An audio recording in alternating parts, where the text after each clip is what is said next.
شروع اللہ کا نام لے کر جو بڑا مہربان نہایت رحم والا ہے۔ جو چیز آسمانوں میں ہے اور جو چیز زمین میں ہے سب اللہ کی تسبیح کرتی ہے، اسی کی سچی بادشاہی ہے اور اسی کی تعریف ہے، اور وہ ہر چیز پر قادر ہے۔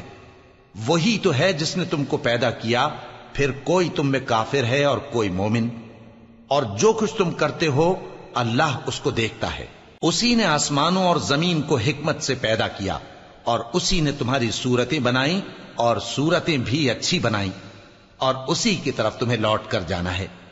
جو کچھ آسمانوں اور زمین میں ہے وہ سب جانتا ہے، اور جو کچھ تم چھپا کر کرتے ہو اور جو کھلم کھلا کرتے ہو اس سے بھی آگاہ ہے، اور اللہ دلوں کے بھیدوں تک سے واقف ہے۔ کیا تم کو ان لوگوں کے حال کی خبر نہیں پہنچی جو پہلے کافر ہوئے تھے؟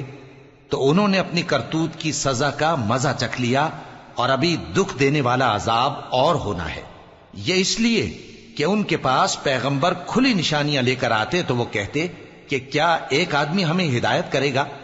تو انہوں نے ان کو نہ مانا اور منہ پھیر لیا، اور اللہ بھی بے نیاز ہو گیا، اور اللہ بے نیاز ہے، لائق حمد و ثنا ہے۔ جو لوگ کافر ہیں ان کا اعتقاد ہے کہ وہ دوبارہ ہرگز نہیں اٹھائے جائیں گے۔ کہہ دو کیوں نہیں؟ میرے پروردگار کی قسم تم ضرور اٹھائے جاؤ گے، پھر جو کام تم کرتے رہے ہو وہ تمہیں بتائے جائیں گے، اور یہ بات اللہ کو آسان ہے۔ تو اللہ پر اور اس کے رسول صلی اللہ علیہ وآلہ وسلم پر اور اس نور یعنی قرآن پر جو ہم نے نازل فرمایا ہے ایمان لاؤ، اور اللہ تمہارے سب اعمال سے خبردار ہے۔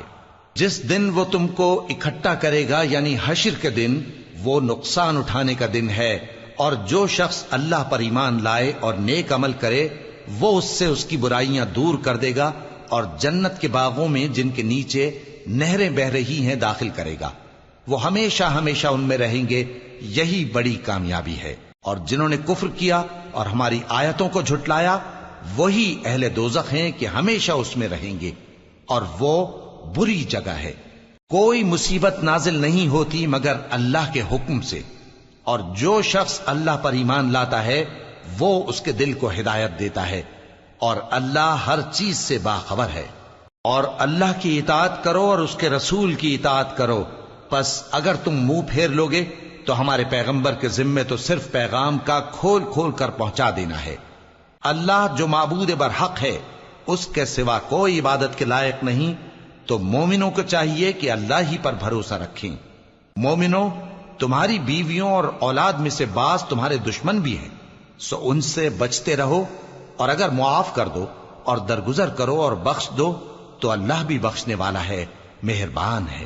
تمہارا مال اور تمہاری اولاد تو آزمائش ہے، اور اللہ کے ہاں بڑا اجر ہے، سو جہاں تک ہو سکے اللہ سے ڈرو اور اس کے احکام کو سنو، اور اس کے فرمانبردار رہو، اور اس کی راہ میں خرچ کرو، یہ تمہارے حق میں بہتر ہے۔